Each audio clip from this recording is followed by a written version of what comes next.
ఈ video last దాకా చూడండి, సబ్స్క్రైబ్ చేయండి. పన్నీరు టమాటా ఎలా వండానో వీడియోలో చూపెడతా. ఇప్పుడు పన్నీరు తెచ్చుకున్నాం, దీన్ని ముక్కలు చేసుకోవాలి. ఇక టమాటా, ఉల్లిగడ్డలు, పచ్చిమిర్చి, కళ్యామాకు, కొత్తిమీర, పుదీనా. ఇప్పుడు వండే విధానాన్ని చూపిస్తాం. స్టవ్ వంట పెట్టినాం, స్టవ్ పైన మట్టి కంచ పెట్టినాం. అందులో ఒక 4 చెంచాల కొబ్బరి నూనె, వంట చేసుకున్న కొబ్బరి నూనె పోసుకున్నాం. పన్నీర్ను ఇందులో నూనెలో గోలించుకోవాలి.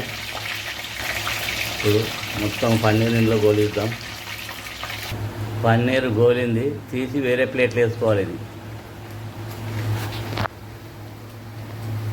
ఇదే నూనెలా ఇగో పచ్చిమిర్చి, ఉల్లిగడ్డలు, కళ్యామాకు ఇలా దూరగా గోలించుకోవాలి. పుదీనా, కొత్తిమీర, టమాటా వేసుకోవాలి. ఇలా కలుపుకోవాలి. మొత్తం కలిపి 15 నిమిషాలు ఉడికించుకోవాలి చిన్న మంట మీద. 1 చెంచా పసుపు, 1/2 చెంచా ఇంగు, 1 చెంచా అల్లం వెల్లిపాయ, తగినంత ఉప్పు, 1 చెంచా కారపొడి. మొత్తం ఇలా కలుపుకోవాలి. దీన్ని కలిపి ఉడకనివ్వాలి మెత్తగా. ఇప్పుడు ఇది ఉడికింది, స్టవ్ ఆఫ్ చేసి దించి గ్రైండర్ పట్టుకోవాలి. గ్రైండర్ పట్టుకొని వద్దాం. స్టవ్ అంటు పెట్టినాము, మరి అదే కంచులు స్టవ్ పైన పెట్టుకున్నాం.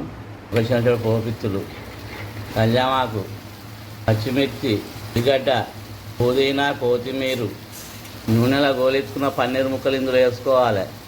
కలుపుకోవాలి. మనం గ్రేవీ పట్టుకున్న టమాటా ఇందులో పోసుకోవాలి. దీన్ని ఇలా కలపాలి మొత్తం. కూర ఉడికింది. 1 చెంచా గరం మసాలా వేసుకోవాలి. అయినా కొత్తిమీర చల్లుకోవాలి.